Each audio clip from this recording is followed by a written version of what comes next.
Caribbean premier লিগে ফেরার দিনে ব্যর্থ সাকিব আল হাসান। 2 মৌসুম পর আবারও ক্যারিবিয়ান প্রিমিয়ার লিগ সিপিএলে খেলছেন সাকিব। ফেরার ম্যাচে ব্যাট হাতে জ্বলে উঠতে পারেননি, বল হাতেও সাফল্য পাননি, যদিও ক্যাপ্টেন ইমাদ ওয়াসিম তাকে 1 ওভার বোলিং দিয়েছেন। সাকিবের এমন পারফরমেন্সের দিনে 6 উইকেটে হেরেছে তার দল অ্যান্টিগা অ্যান্ড বারবুডা ফ্যালকনস। এতে 2021 সালের ফাইনালের পর এই প্রথম ঘরের মাঠে জিতল Saint Kitts and Nevis Patriots.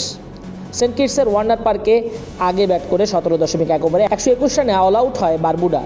জবাবে 15 ওভারে মাত্র 4 উইকেট হারিয়েই লক্ষ্যে পৌঁছে যায় প্যাট্রিয়টস।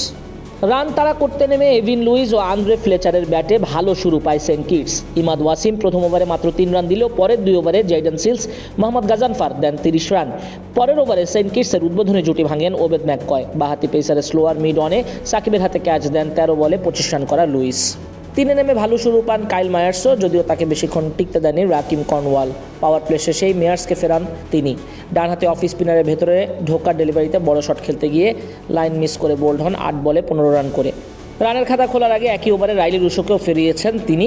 আক্রমণাত্মক ব্যাটিংয়ের আভাস পাওয়া গেলেও সময়ের সঙ্গে দেখে শুনে খেলতে থাকেন ফ্লেচার। ইনিংসের 10ম ওভারে এসে তাকে আউট করেন গাজানফার। স্কুপ করতে গিয়ে 26 বলে 19 রান করেন এই ব্যাটার। অ্যাথানজে ও হোল্ডার মিলে বাকি সময় অবিচ্ছিন্ন থেকে সেন্ট কিটসের জয় নিশ্চিত করেন।